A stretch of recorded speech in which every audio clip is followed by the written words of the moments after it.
И тоа е можно да се случува во Битола.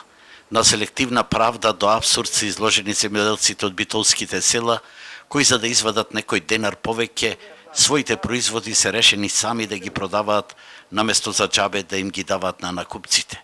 Тие секој ден се изложени на субстандардните услови на паркингот во градскиот пазар кај Нова Битола. На овие денови настравена им е пазарната инспекција и ги брка, а доличиите од пазарот им се закануваат дека ќе бидат казнети со по 2000 евра. Наспроти нив, накупците од струмичките села кои се представуваат како и тие да се земјоделци, цели тајфи се дојдени со камиони и никој не ги гиба. Не бркат инспекцијата, пазарна.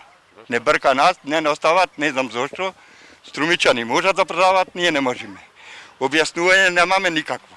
Долеđите тие ни не опоменуваат, ќе ве казниме, 2000 евра ќе ве казниме. Зошто да ме казни? Се не можеме ние производители, дојме натре да се пикаме, доста по нивите цел ден и само да хреваме по скалите. Струмичани не бркат, само за нас баш.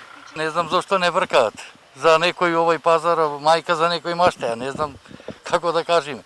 Само струмичани ги оставаат. А зошто не знам, ни самите. Дали ние сме некои странци, не можам да опишам ништо. Дека никој не ги гиба потврдуваат и самите струмички селани. 12.500 плаќаме на месечно.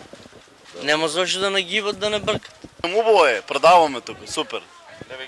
Никој не нагиба. Но, каде лежи проблемот во оваа дискриминација која создава огромна огорченост кај земјоделците?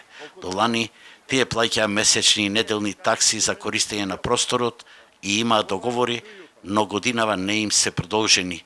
Директорот на јавното предпријатие Пазари вели дека така наложува пазарната инспекција, зашто само тие што имаат камиони и големи комбиња можат да продаваат на отворено. Во случаев, тој услов го исполнуваат само струмичани, не баре некој прописот го натокнил по нивна мерка. Навистина апсурдно, особено што на околината од овој простор се врши нужда и се е преполно со ѓубре од струмичките тајфи, во кои има безброј мали деца, а сето тоа во време на корона и потенцијални зарази.